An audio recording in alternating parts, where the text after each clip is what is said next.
eu acho que o governo tem que estabelecer uma linha de demarcação para combater duas direitas. Você tem a extrema-direita e tem a velha direita que quer se credenciar através do centrão, ora faz aliança com a extrema-direita fascista, ora se diz diferente, estão buscando uma espécie de Bolsonaro reciclado, né?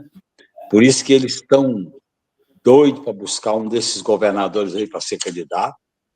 Eu acho que nós devemos trabalhar nessa reta final do ano e meio que falta para melhorar o desempenho do governo. Eu acho que a queda nas pesquisas está estancada e o governo tem que agir com muito cuidado e com muita ousadia na relação com a população, na relação com a classe trabalhadora, na relação com o movimento das mulheres, com o movimento do povo negro, com o movimento da comunidade LGBTQIA+, com o movimento dos povos originários, essa luta dos povos indígenas contra a decisão do Supremo de recolocar o marco temporal, que é um absurdo. Essa questão foi resolvida na Constituinte de 88, que eu estava lá e vi, participei, debati essa questão.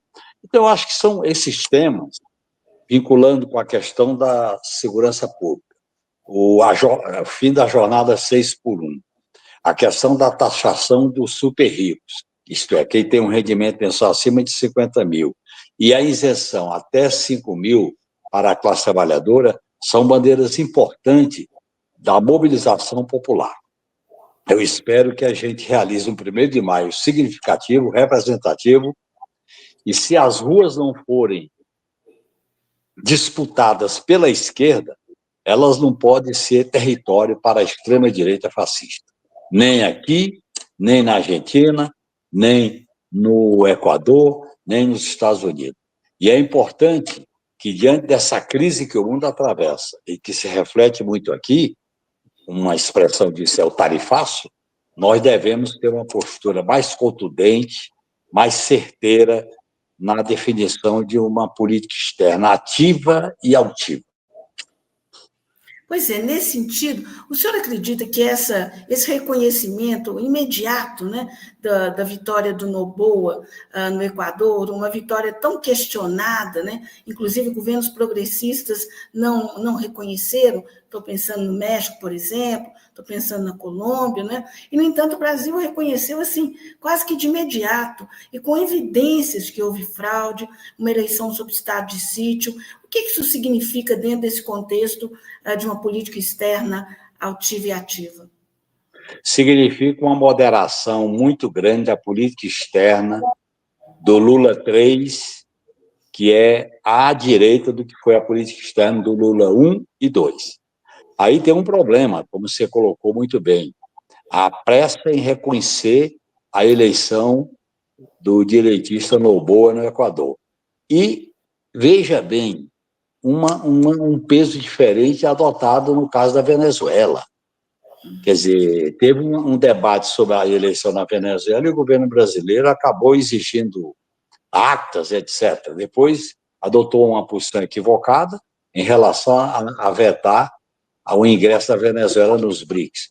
Então, eu acho, na minha avaliação, que o Lula e o governo Lula têm que fazer uma redefinição da política externa ativa e altiva, porque a crise mundial é grave, o imperialismo americano está decadente, o Trump é uma expressão dessa decadência. Agora, o império não cai por morte morrida, depende de muita luta, de muito enfrentamento, e ele está preparando para atender inteiramente o complexo militar, o complexo da Big Techs, o complexo das petroleiras e o sistema financeiro.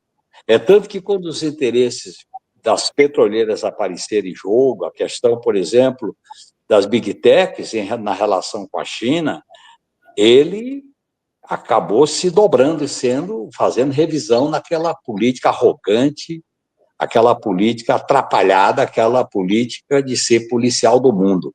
Então, eu acho que, diante de um quadro conturbado como o que nós estamos vivendo, é fundamental o governo definir melhor as alianças estratégicas. O caso da integração latino-americana é fundamental. Foi um fato importante a escolha do secretário-geral da EO, foi importante. Foi importante essa nota assinada por 33 países, 30 dos 33, e eu acho que a gente devia, nesses eventos internacionais que vão ocorrer no Brasil, particularmente em relação à COP em Belém, em relação aos BRIC, em relação à integração latino-americana, seria muito importante que o governo definisse melhor esse objetivo.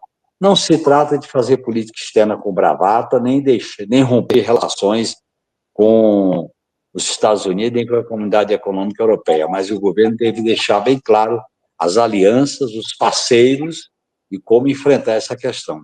Você sabe que esse problema, Ângela e Pedro, é reflexo aqui de um setor da elite que o governo fez aliança com a classe dominante, tem uma aliança com a classe dominante, e essa aliança com a classe dominante, que tem interesses dependentes, interesses vinculados ao imperialismo, acaba dificultando a ação do governo mais ousada em relação à política externa, que eu chamo ativa e altiva. Exato. E é muito interessante a gente observar os dois pesos e as duas medidas que a mídia corporativa ela usa. Por exemplo, nessa questão do Equador, ela está muito satisfeita com a posição brasileira, mas ela bateu pesado no caso do asilo, né, que o governo brasileiro concedeu à ex-primeira-dama do Peru, a esposa do Ollanta Humala, a Nadine Retia. Ela chegou ontem ao Brasil, né? Ela conseguiu, o governo brasileiro concedeu esse asilo diplomático, está dentro da lei, das convenções da área, né? E ela veio também tratar de câncer, né? Tá, enfim, uma situação difícil. Ângela, o que essa mídia não reconhece, olha, Ângela, o que essa mídia não reconhece é que o direito ao asilo é um preceito constitucional que consta dos princípios fundamentais da Constituição de 88.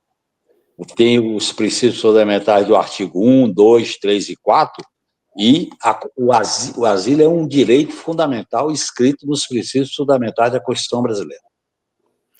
Agora, é interessante que, se não me engano, foi no UOL que eu vi um comentarista dizendo o seguinte, que esse asilo pode ser útil para Bolsonaro no futuro.